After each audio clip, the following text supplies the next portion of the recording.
Aloha everyone, my name is Alessandro and this is the Temple of Surf, the podcast. We'll give you full access to the best surfers, skaters, shapers, surfboard collectors, shop owners in the world. Discover with me their stories, the greater successes, amazing behind the scenes, and much more. Aloha, welcome to the 20th episode of the Temple of Surf, the podcast. Today's guest is from California, professional surfer and big wave rider, Alex Gray. To discover more about him, surf, surfboards, and much more.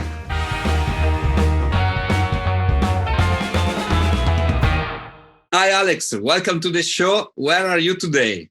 I'm at home in Los Angeles, California. How is it going over there? People can go to surf easily. There is like no lockdown. How is it going? Yeah, so the beaches are open. Surfing is okay and legal. A lot of things like you can't eat inside a restaurant and some businesses are still closed, but everything's beginning to open up over here. A lot of people are getting the vaccine now too. So it seems to be a lot easier than it was. Good to hear that. I'm very happy things are going slowly back to normality. We all needed that, right? So today we're going to talk about your career as a surfer, but also we're going to talk about your projects. You know, you have a lot of interesting projects and I'm really looking forward to discuss them with you. But the first question is very simple, or not. What is the most important thing in surfing, in your opinion? Oh, I think the most important thing for me in surfing is to never lose the idea of why I started, which was it was the best feeling and experience of my life. You know, I caught my first wave when I was 9 years old. My parents didn't surf. And my dad took me out surfing. And, you know, I think it's everybody's story, that one wave, it was like magic. And, you know, it's almost, 24 years later. And the things that I dreamed of being a kid, you know, a lot of them came true and a lot of things happened because of surfing that I never imagined. And I always, you know, I'm grateful for the simple fact that, you know, surfing is the happiest I think I ever am in life, you know, is while I'm in the water riding waves. And I just think that that's the most important thing about surfing, you know, is continuing to use it to make you a better person. Definitely. And you said something very important, being grateful, huh? It's not... It's not that easy in today's world, but it's so important, right? Yeah, you know, surfing has a lot of analogies, and there's a lot of things that happen in the ocean that carry back into my life on land. You know, post surf sessions, I've learned a lot of lessons in life due to certain scenarios while surfing. You know, it can be a sport that lifts you up, that makes you feel like the king of the world. And then it can also, on your next wave, make you feel like you just don't have anything going on. You know, for me, surfing's always been something that lifts me up, but at the same time, it's very humbling.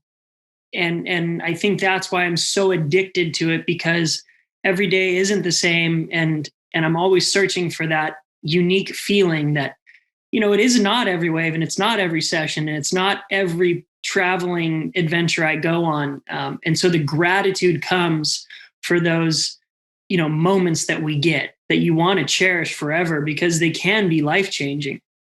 Definitely. Yeah, I agree with you. And, you know, like we all deal with an element that is Mother Nature, that is the sea, the ocean, that we cannot control. I mean, maybe in the wave pool, we can somehow control, but it's not like ocean, right? And yeah, you know, I explain to people the one thing that we need and want in our control is, like you said, it's completely out of our control. And that's the actual surface that we're riding on. It's the waves that approach us. We wish that every time we surfed, that wave that we saw from the beach comes straight to us. But surfing's just not like that. You know, the opportunity sometime arises in front of you. Yeah. Sometimes you work hard for it, and sometimes it doesn't appear at all. And, you know, like other sports, football, basketball, baseball, the surface that they play on with is constantly the same. Yeah. But, it fits my personality. I've never been good at a routine or, kind of everything staying the same in my life. It drives me insane. So surfing's a really good sport for my personality. Definitely. It challenges you like every day, and every day is different. Now I have a second question that I think you answer a million of times. I will not ask you when you started to surf. Actually, you already replied 20 years ago, something like that. But what was your first proper surfboard? And you still have it? So the first surfboard that I had was from our neighbor, the person next door. And like every little kid, I could barely put my arm around it. It was way too big for me, but it was a hard fiberglass surfboard. And I just thought that was the craziest, coolest thing ever. I remember that board. It's a local shaper named Dennis Jarvis. He shapes Spider surfboards. He still shapes surfboards now, but he was a really big shaper in the 90s. The board that I still have, I actually got a custom from him when I was 11 years old. Oh. And it's a 5-foot board by 16 and a half by 1 3/4. Wow. You remember exactly, right? Even after all. Yeah, my dad was so smart. He had me hold on to it. I think a lot of us unknowingly go into these careers and we don't think about the mementos, the things that we had during that time that, last a lifetime of memories. And I'm so stoked to hold. I picked that board up and I trip out on myself, going, God, I was this little kid that rode this board. And, that was being 11, 12, 13 years old. That's when I got my first sponsors. At 12 years old, I got my first really big sponsor with Volcom and Body Glove and Dragon and Reef. And, looking back at that time, I was so stoked on the idea that I got to put a sticker on my surfboard and get some clothes and shoes and surfboards. It was like this little fire that was like, how do I take this and make surfing my life? And it's fun, because we're just talking about the past, that when I was 12 years old, I honestly knew exactly what I wanted to do in life. Right. And that was be a professional surfer. It takes a lot of determination, right? To make such a dream come true, right? Yeah, it takes, I tell people, from personal experience, I was never the most talented surfer, but I was willing to put in the hard work. I obviously loved it. It was my greatest passion in life, and I was willing to do anything to get to the level that I could compete against the best kids in the world. But I think really the main thing that I was willing to do was sacrifice. It's hard at 12 years old to get a bigger picture of life and try to grow up a little bit faster and become goal-oriented and set goals and actually go after them. And I was trying to be a kid at the same time, but it was this kind of yin and yang where I was being pulled to be a young little teenager, but at the same time, I wanted to be 18 and set up to go on to the World Qualifying Series and hopefully make the World Championship Tour and get the magazine coverage and the videos. And I was still in high school. Yeah. A lot of responsibility and stress, if you want to say, right? Because it's not easy, mentally speaking, for a young adolescent to be projected in that world, right?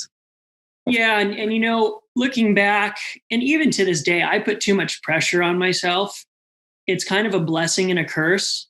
If I have an idea, whether it's, a big idea or a very specific goal, I will put as much pressure on myself to create it or perform. And at a young age, it was good because it separated me from, I think, to get into a mind space that you have to if you're going to go into an elite level of whatever it is you're trying to achieve. I mean, it's one thing to physically be into the whole thing, but I began to really work with my mind and try to understand, why I got nervous, why I'd get scared in competition.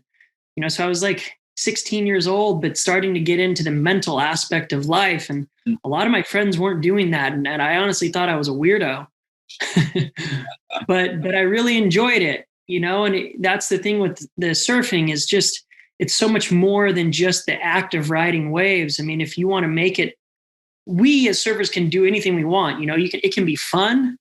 It can be somewhere to let go. It can be somewhere to create dreams and career accolades. Yeah. It's just crazy how diverse of a platform it was. And I loved every bit of it, but I wanted to soak up how to just graduate high school, and rather than going to college like everybody else, to really jump into traveling the world and see if I could make it. Definitely. What was the defining moment of your career as a surfer? Oh gosh. It's interesting because I found myself in love with every aspect of surfing. I started out here in Los Angeles in really small, crappy waves, and I was scared to death of anything overhead high. And at a young age, I think what was actually really important was Volcom sent me over to the North Shore when I was 16. And I slept on the floor of a 2-bedroom Volcom house at Pipeline for a week. Oh. And I saw and experienced more than I could even knew existed. But the main thing was understanding and seeing surf like that, and knowing that I was going to have to push myself outside of my comfort level to be a well-rounded surfer, to be able to surf any condition. And coming from Los Angeles, I mean, there's not much big surf here. So those early years, and then what would turn into 15 winters on the North Shore, that was very, very important. It was something that was really hard for me, but that I worked my butt off to try to understand how to ride those waves and understand the lineups and the boards to ride. But it was a huge opportunity being with Volcom and staying there on the beach at Pipeline. That I really think that's what excelled my surfing and career, trying my best over there.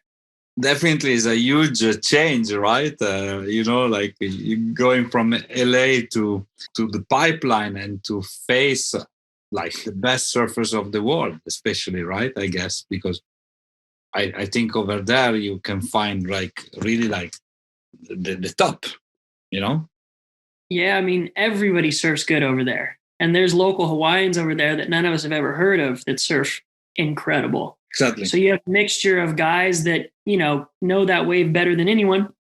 And then you have the entire world of professional surfing that culminates at the end of the year there, right, for the Triple Crown.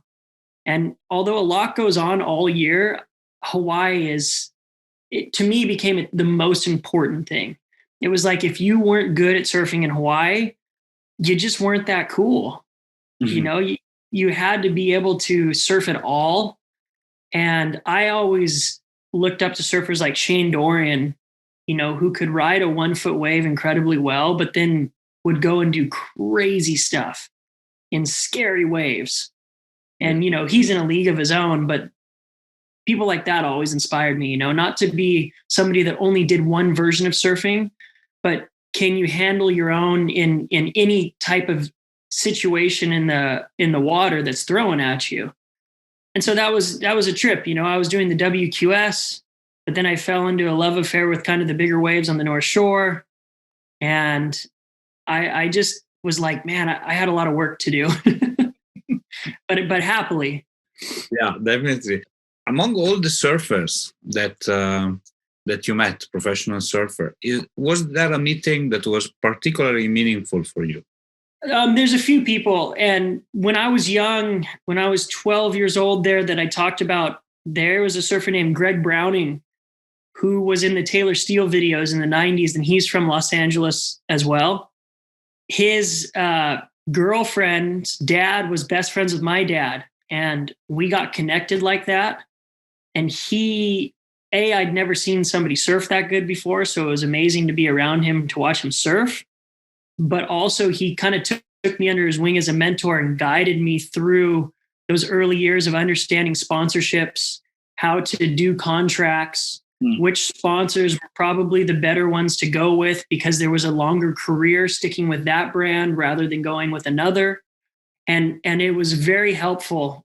Still to this day, I don't think that I would have really had the path that I took without his guidance. And I'm super grateful for that. When I was in Hawaii, I met a surfer named Dave Wassel, who is a gnarly big wave guy over there that rode for Volcom. And he took me under his wing as a little kid, and was dragging me out to outer reefs where I did not want to go out with him. And he's like, "We're going, buddy." I'm like, "Oh my God. Okay." And he became one of my best friends and travel partners, where we traveled the world to a lot of perfect big waves. So he stands out in my mind. And then, along the way, I've gotten to meet awesome people. And lately I've really been thinking about Kelly Slater and just how awesome of an ambassador he is, because my generation was just after his.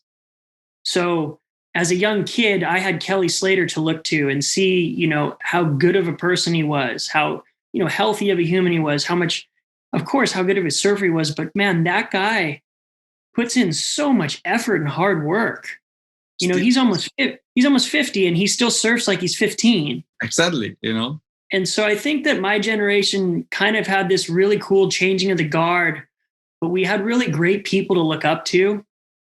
And I think anyone's foolish to say that they just did this on their own. So there's countless names and stories we could get into, but that would take probably a long, long time. And I never want to leave people out. But yeah, I got really lucky. I got super lucky with the people that I surrounded myself with that were, 10, 20 years older than me. Amazing. Kelly Slater maybe will disagree of your generation, the generation after Kelly Slater. I think he is still competing and so he's still there. So oh yeah, no, it's funny. He cracks me up. We were surfing. I was surfing Cloud Break with him a couple of years ago, and it was just me and him out. And I looked at him, and it was when he skipped Jeffreys Bay, and he stayed in Fiji, and we were sitting in the lineup, and he asked me, he's like, I'm tripping out. The waves are firing. Should I go to J Bay? Should I stay here? And I'm like, dude, if you're asking me, I'd love to see you quit the tour and just go surf perfect waves for the rest of your life. Yeah. And he's like, yeah, we'll see. And he ended up skipping that contest, and we scored perfect Cloud Break for like 2 or 3 days. But I applaud him for, it could even be his sense of identity. I don't know if he would know completely what to do with his life without that world tour. It's been his entire life. And I'm sure it still creates motivation for him to be so healthy and put all that work into surf as well as he does at that age. So, we're living through history with somebody like him. And I don't know if anybody's ever going to repeat what he's done. I don't think so. And maybe he's looking for reaching the 12th World Championship title, and that it was very close all the time to reach. And maybe he put that as like a kind of target or goal, we never know. Maybe one day, maybe if we'll be guest in the show, I will ask him. And cool. Let's talk about, so fast forward to today. So we talked about early years and the defining moment of your career, but today you are actually keeping yourself pretty busy. If I read about you, I have issues. A lot of things, right? You cannot stay still. You said that at the beginning of the interview, right? So a lot of things, not only just like surfing, of course, that is super important for you, but I read about surf therapy. I read about speeches that you do, and to support and help people. But let's speak right now about surf therapy. How did you start with this project? What was your goal? How the things are going? Yeah, so asking this question gets into my personal life, which I find wanting to talk about more anyways these days. And I think what's so cool about the podcast and bringing on surfers is getting to know the actual stories, because we can sit here and talk about all the romantic aspects like we have been. And, the things that everybody, the fans out there, people would just go, wow, what an incredible life. And it is. But I don't think anybody comes without unexpected hardship. For me, it was a tragedy. The reason that I started this surf therapy is my older brother passed away when I was 17 from a drug overdose. And that was really and it still is, it's the defining moment of my actual life, and it's tough when you're so young to have such a pivotal moment. And mine was surrounded around grief, the loss of a loved one. And the process that it took for me to find acceptance, understanding, and coping mechanisms, healthy coping mechanisms to move forward, I'm still working on it today, and it's 17 years later. So 3 years ago, I realized I wanted to do something for anybody else that felt the pain and struggle that I was so familiar with. And I used my Instagram, there kind of came a point where on my social media, I was tired of just throwing up. To me, it became meaningless, pictures of me surfing and some stupid caption. It's just, I have 90,000 followers and, I want to do more with it. Of course, it's fun to have the ego and have people tell you rip. It's cool, thank you, everybody out there. It feels fantastic. But I wanted to help people. And so I put it up on my Instagram, and at my local beach here in Los Angeles, I just said, hey, I'll be down here for anybody that's lost a loved one that's going through grief. I'll provide beginner surf equipment and wetsuits. It was just peer to peer. So it was just people helping people. There were no doctors, no therapists. I was really just trying to get together a group of people with what I call an unfortunate common bond, and see if collectively together we could work it out.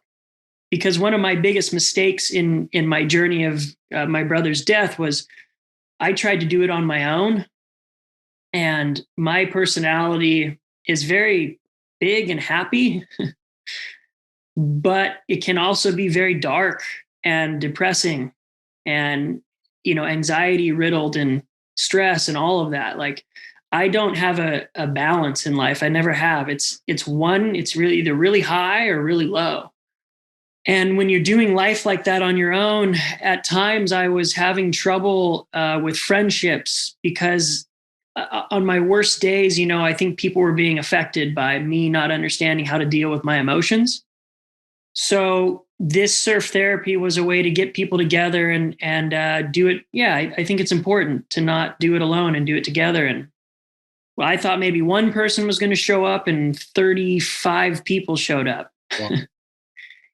And, I've been scared surfing, especially in big waves. But I think, one of the scariest moments of my life was standing in front of these 35 people who were staring at me and me going, oh, wow, you created this. Like, you got to own it and let's go. Yeah. And, like we all know, when we go surfing, there's something unexplainable. I do think there's no point to put it into words. There's a very healing aspect. Yeah.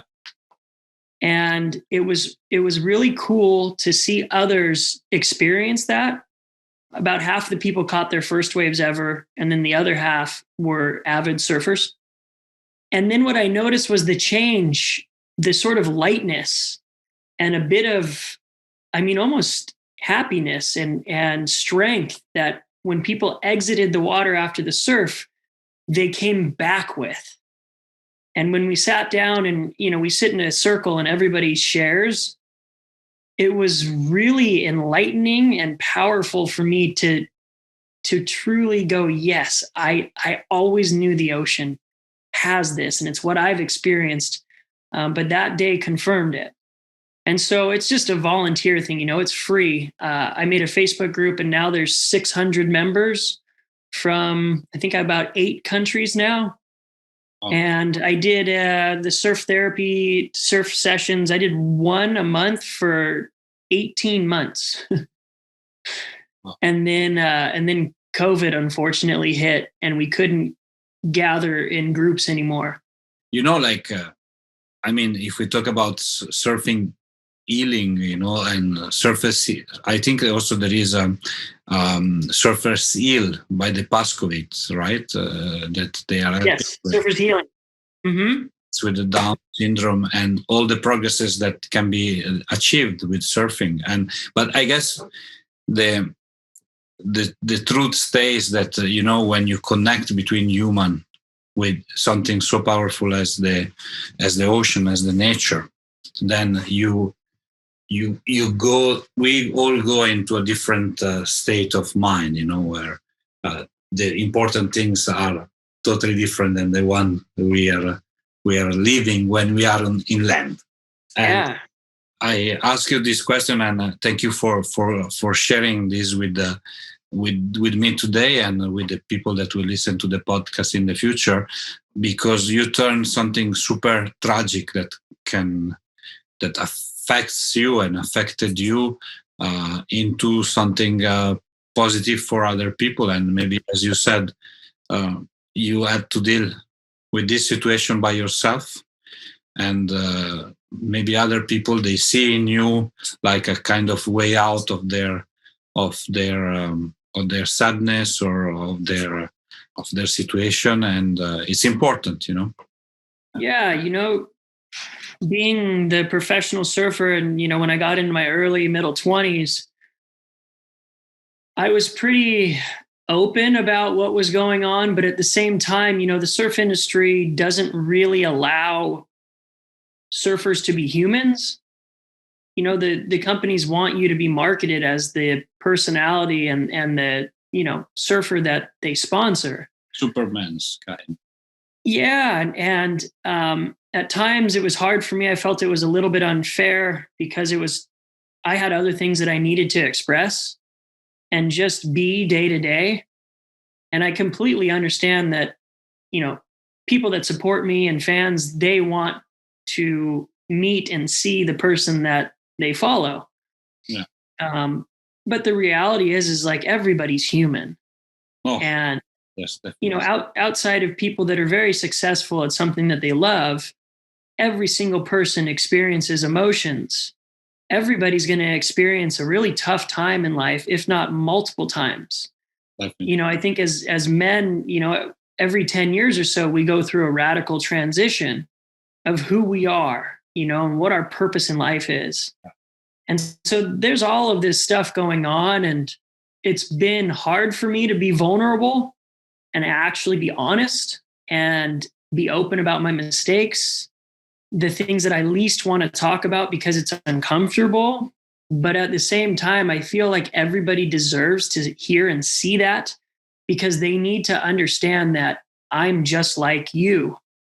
And these things can either take me to a place, like you said, a tragic place that will stop your life. I mean, it will stop your life. It'll stop the path that you were meant to be on and take you to a place that you were never supposed to be on.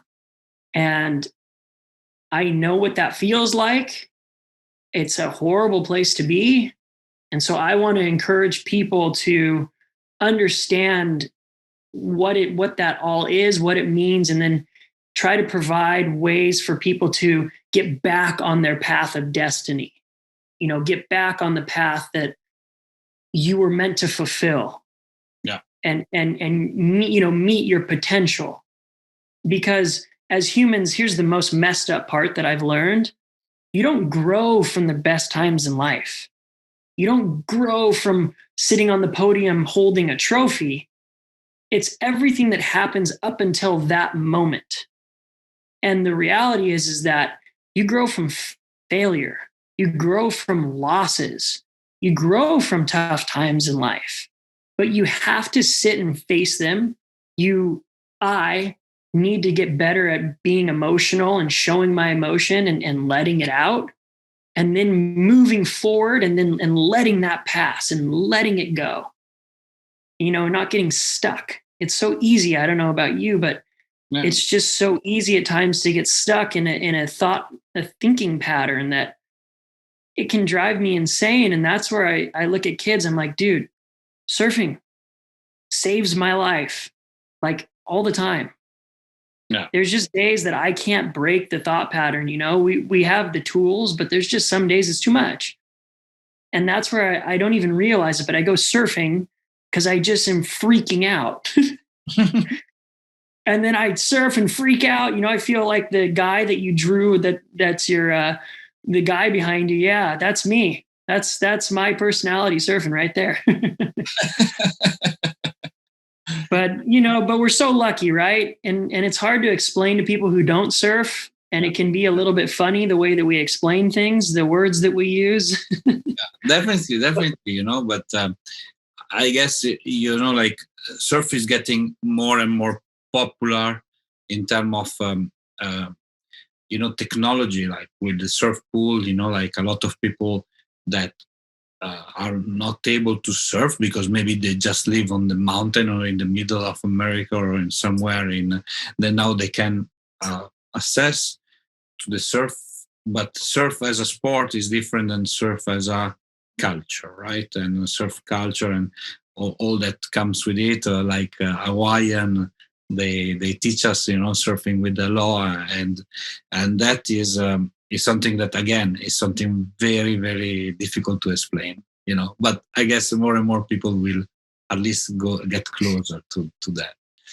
So I guess surf therapy and your speeches that you give, I saw some like university or classes. It's all connected, right? That's the scope is to bring people together and to make things easier for them, right? Yeah, I first gave a speech. It was at the high school that I graduated from. It was about 4 or 5 months after my brother's death, and I knew what I wanted to say. It wasn't like a, big written speech. And the school, I went to the principal and said, "Hey, can I come speak? I need to explain to people what I'm experienced, the consequences of the choice my brother made with the drugs. And we all need to understand that this is a true issue that could happen to anyone, because my brother was not perfect. He was a really good person, It's not the stigma of like, oh, drugs, bad people do drugs. It was just so enlightening, here in America for sure. We judge people and label people who do things. It's foolish. So the whole school ended up showing up, and it was like 1,200 kids. And I was just standing in the middle of them with a microphone. And it was the first time that I had ever cried in front of people. When I started talking about my brother, I just started losing it. And it was a really cool experience. And so I went to some more schools, and now it's been, over the years, I've now spoken to 40,000. And that's just here in Los Angeles, which has been really cool. And then, it's all part of the mission of what we've spoken about. But there were things that I wish I was told at a young age by somebody that I would have listened to. And I think for the most part, these kids will actually listen because I'm not the parent saying it. It's the same thing, but you know how it is as a kid. We don't listen to our parents.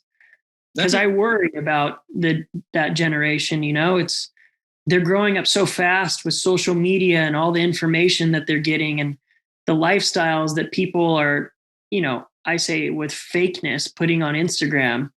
And it's too much pressure and stress for these kids. Definitely. So they're beginning to cope with unhealthy skills, like using drugs and alcohol. And I just need them to understand where it can take you. Yeah. And,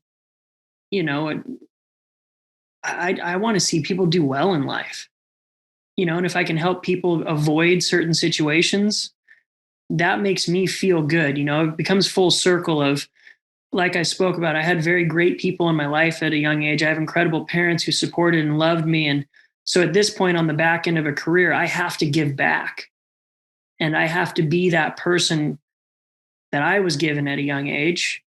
And I find that that's the important journey now. As much as I still want to get better at surfing, And I do miss, the crazy traveling and all of those wild moments and contests and videos. And it's near impossible to let go of. But yeah, we got to kind of get mature as professional surfers coming towards the back end. And I think you have to go bigger and give yourself. Yeah. It's, like we are living inside a society, and if we can change something, because like you said at the beginning, you have 90,000 followers in Instagram. That means a lot, but also doesn't mean anything. Even if you had 90 million followers, right? It's how you said it right at the beginning, how you use it, how you make a change visible, and using a true life experience like the one you lived, then makes you genuine, and say, guys, like this is what happened to me, and be aware that can happen to you. And so I think it's very, very powerful. So please continue to do that. Maybe go for 400,000 students, or 4 million students. It's super important. And then, so since you don't want to do like, you want to do actually a million of things, right? You still surf, and you do also organize the surf trips, right? You're going to Mexico very soon.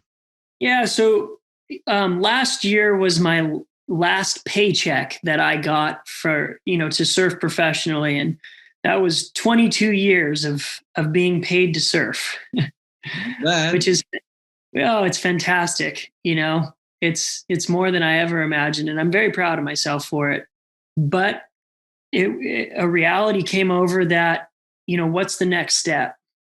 Surf therapy is fantastic. It's just volunteer. It's something that I happily do from the goodness of my heart. The speeches are really cool. That's a cool financial avenue that I still feel good about helping people with. So the next thing was, how do I continue to travel surfing? Because I want to do that forever.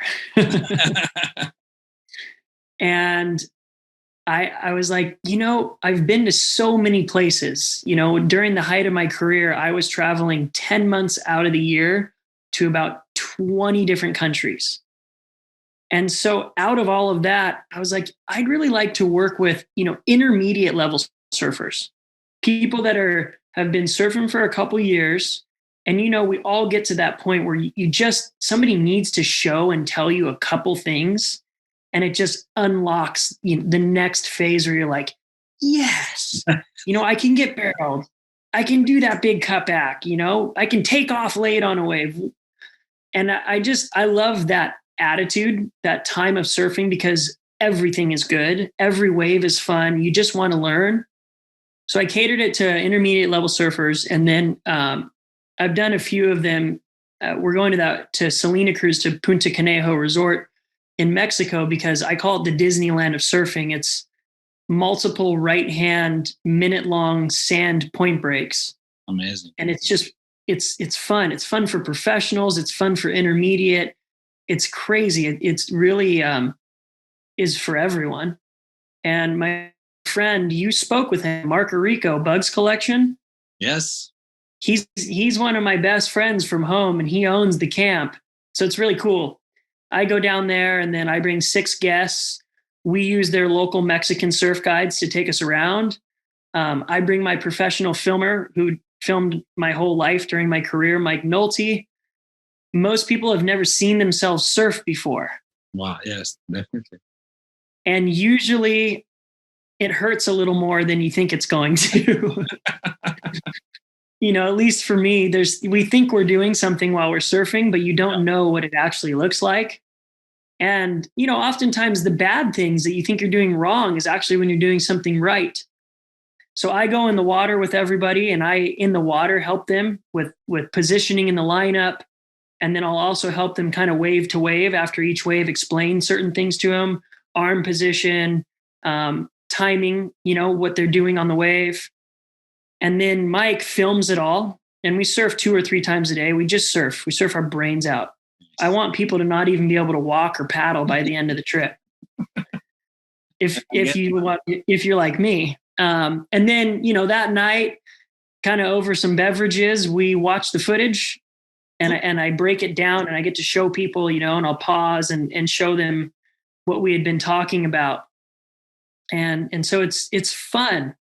And the cool thing is, I thought my age demographic was going to be kind of young 20-year-olds. And I have 3 55-year-olds, a 60-year-old, some 30-year-olds. And, it's just a testament to what I know about surfing, and what I want to do forever is that we will surf till the day we die. Yeah, definitely. But you never want to stop learning. And I think we never want to stop getting better. That feeling of, even now, I was trying to film myself this morning. There's things in my surfing that I hate that I still want to change. And I can laugh now. I used to take it too seriously, years ago. And now I just go, you're so funny, dude. You can't let this go. And I actually loved it for that. Cool. Maybe you want to be perfectionist, right? And that's what brings you forward and forward and forward. That's a problem. I think what I'm getting better at, is that I was never satisfied unless I rode that wave of the day, or, whatever it was. And there was times that, I forgot to simply enjoy the experience because I was constantly trying to reach a goal that I set. Yeah. And, in a business aspect, that's a great personality, but, it's a flaw in life that whether you're doing it for work or pleasure, like, we got to just take a step back and realize where we are, and give ourselves a pat on the back, like, man, good job. You made it here. Now just like enjoy this. Exactly. So, because, like, if you can challenge yourself and be never satisfied, but if you are unhappy, then you lose everything, right? Because it brings you to a state where even the small achievement doesn't matter. You have always to get for like the big thing. And I think like be content of it's something that makes people's life much better. Yeah. That doesn't mean that you don't want to reach big targets. It means that you need to be happy of where you stand, right?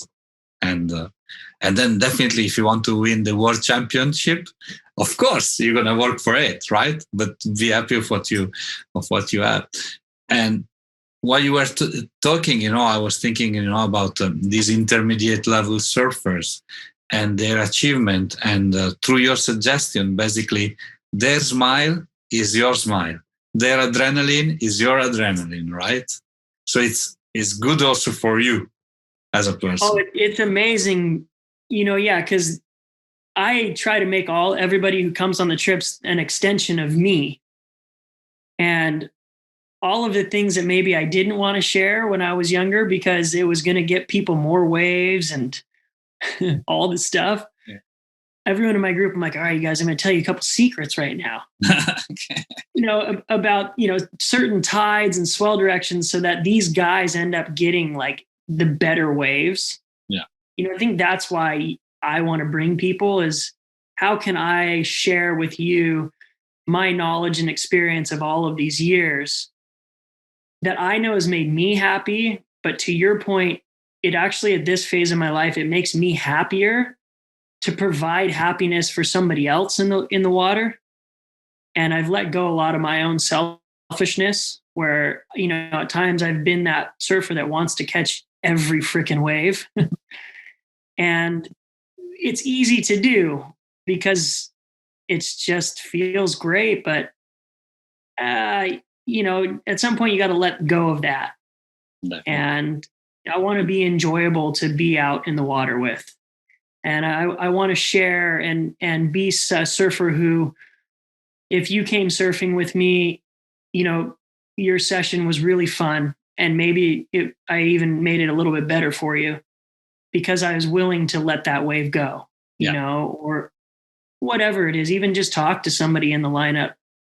And it's important to carry a bit of an ambassador role with surfing to show, like you're talking about the Aloha, or whatever you want to call it, we all have a choice of what attitude we want to bring in the water with us. And I've seen surfers that it brings out the worst in them. Yeah. And then I see surfers that it brings out the best in them. Exactly. And I can honestly say it's done everything for me. But I've never enjoyed the times that it was the worst me. And, I'm now working on trying to, be the better and best version of me, because that's, I think, why we surf. Yes. And to not get caught up in the nonsense of whatever's going on in our personal life and bringing it out into the water with us, just a place to let go. And these trips with these surfers, it's helped me grow as a surfer, because I take pride and I take a lot of kind of seriousness in providing a really fun, epic trip for people. And it's been very introspective for me on how to share it all.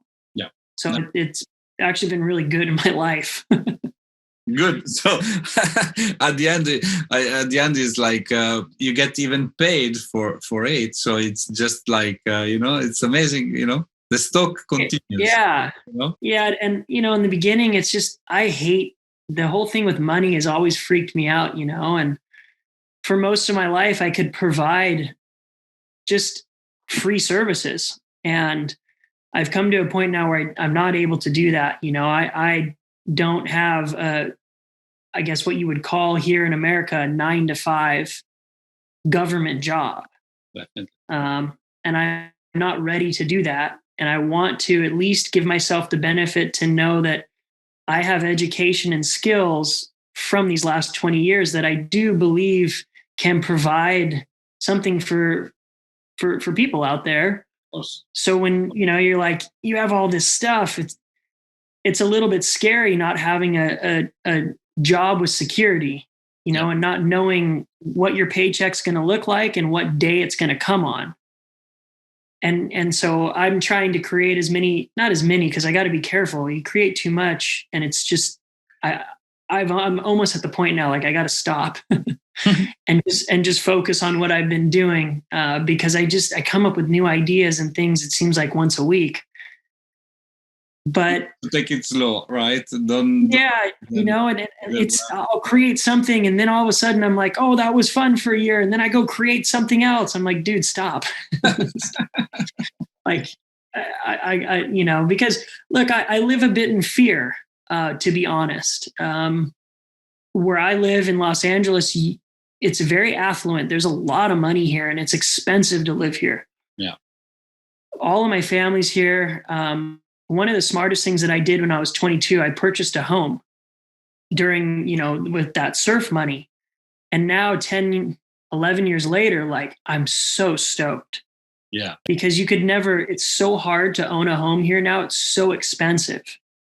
And something I tell these kids, like, hey, when you're making money, you can have fun. I had so much fun. I spent half of my salary just on traveling to get barreled. Yeah. But put some of it away and save some of it, so that when you get to the place that I'm at, that you truly never believe, you kind of think that the professional surfing is going to last your whole life. Yeah, but it doesn't. I mean, it's going to end, but you just don't really. So when it does end, it's not just you walk away with nothing. No. It's a balance. And I'm so stoked that I was a bit smart with the money. Because I'm really starting a whole new life right now. And, the term gratitude comes in, especially, the kids will listen during the speeches.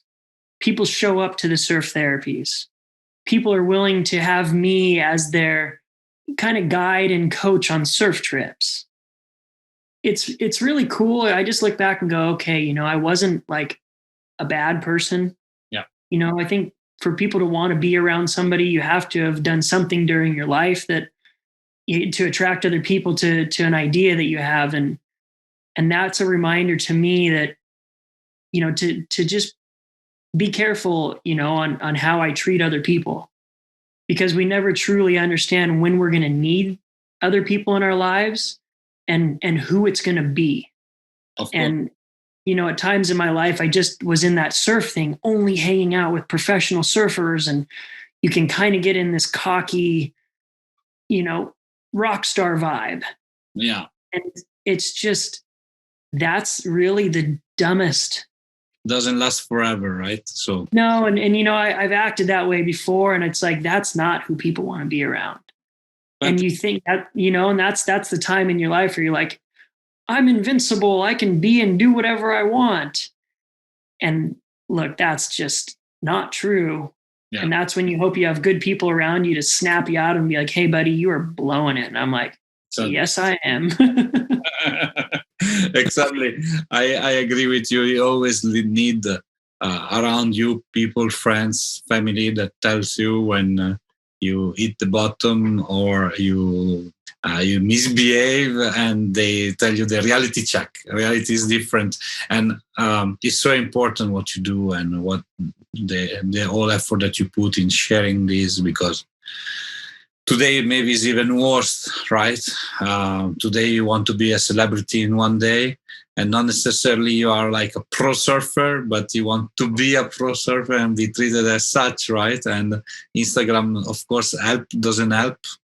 No. And, it's fast life today, and definitely we need to be brought back to realities, I guess. Yeah, and look, to be honest, when COVID really, April 1st was when it got crazy here and everything was closed.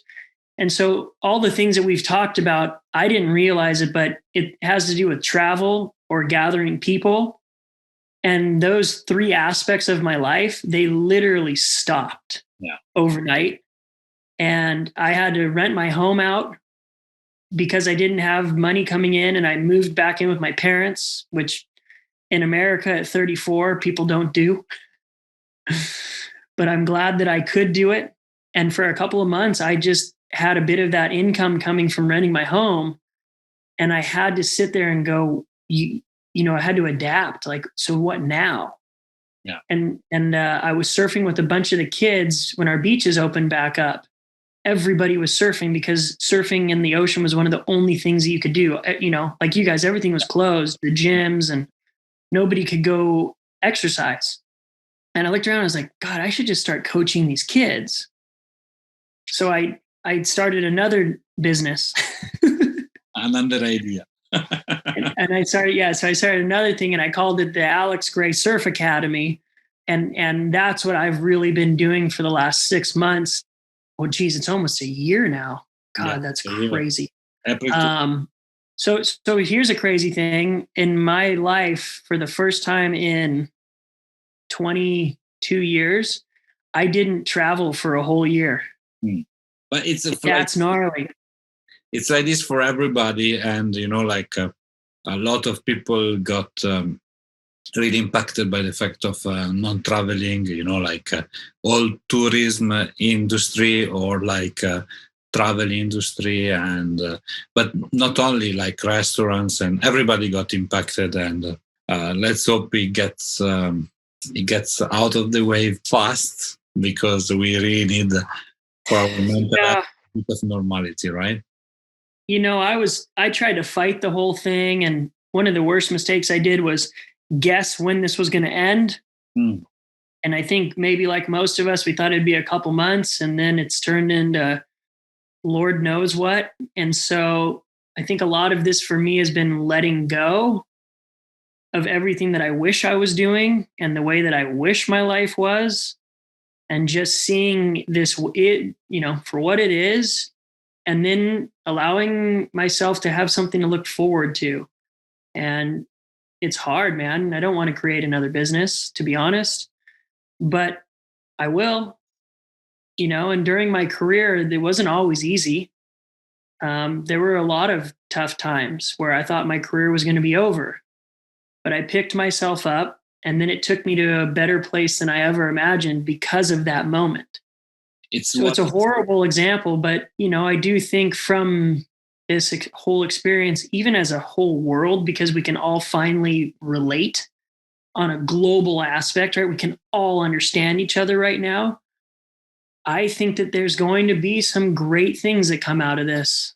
And that's just, I can't look at it any other way, because it'll drive me insane. Then you have to go to surf. We go surfing. Yep, that's it. Okay.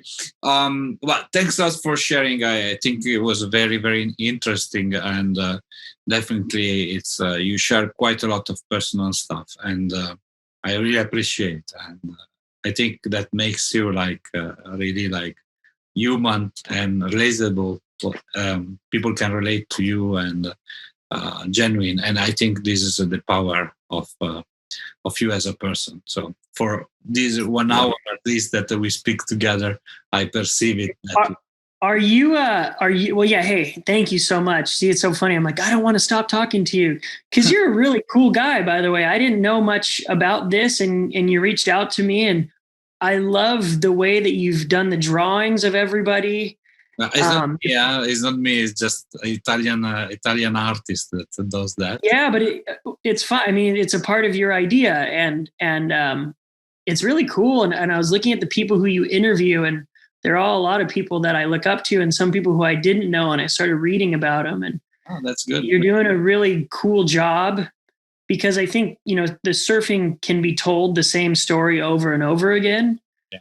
But the one cool aspect of this technology is that, hey, who knows if you and I were ever going to get to talk like this? Totally. And for that fact, I'm kind of stoked on this side of technology, because I always enjoy getting to know people, and it's been fun talking to you. I went to Italy once. We went to Rome to try to film for a Taylor Steele movie, and the waves were flat, unfortunately, but I was in Rome for 12 days and it was so cool. The best pizza I ever had in my life. That I interview a Italian surfer called Roberto D'Amico, that is from And if you listen to the podcast, in the interview, he's saying like, sometimes there were no surf, so we were waiting for the ferry boat to pass and generate waves that we could surf. No way. Imagine, like this huge giant ferry that were just going through and just lifting a small wave for them to surf.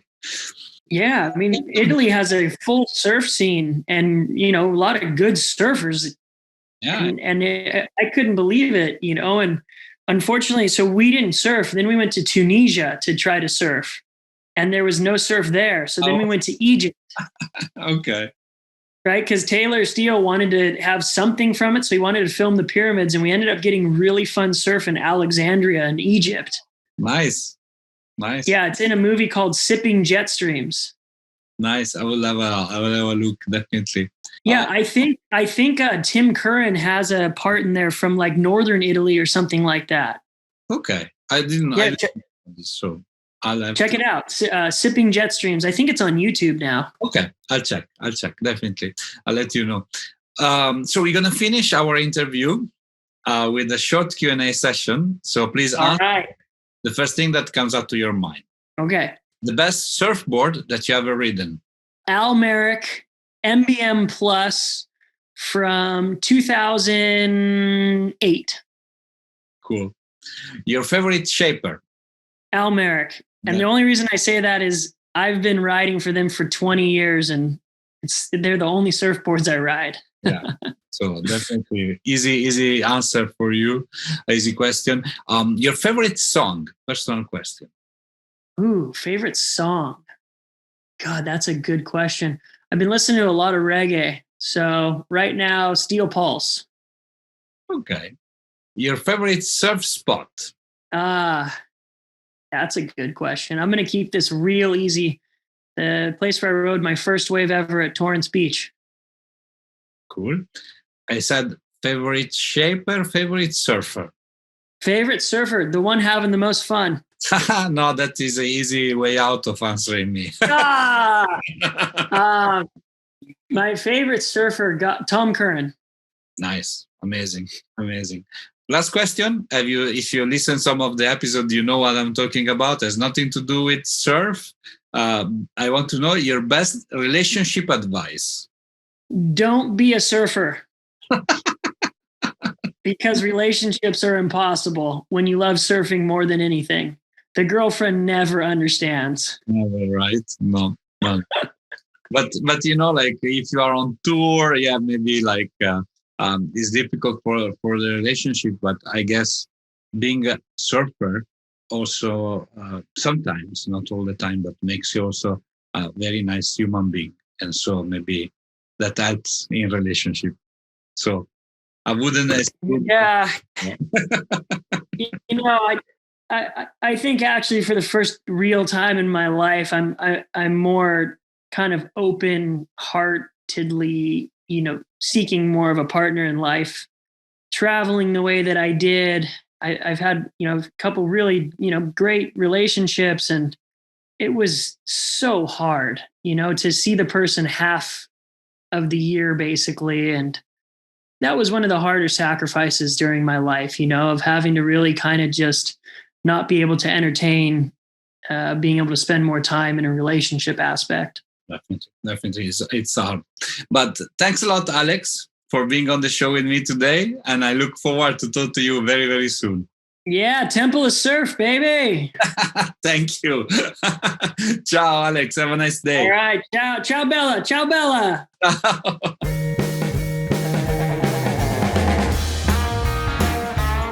Hi, it's me again. I hope you enjoyed our today's episode. If you want to know more about us, please follow www.thetempleofsurf.com and all our social media. Mahalo!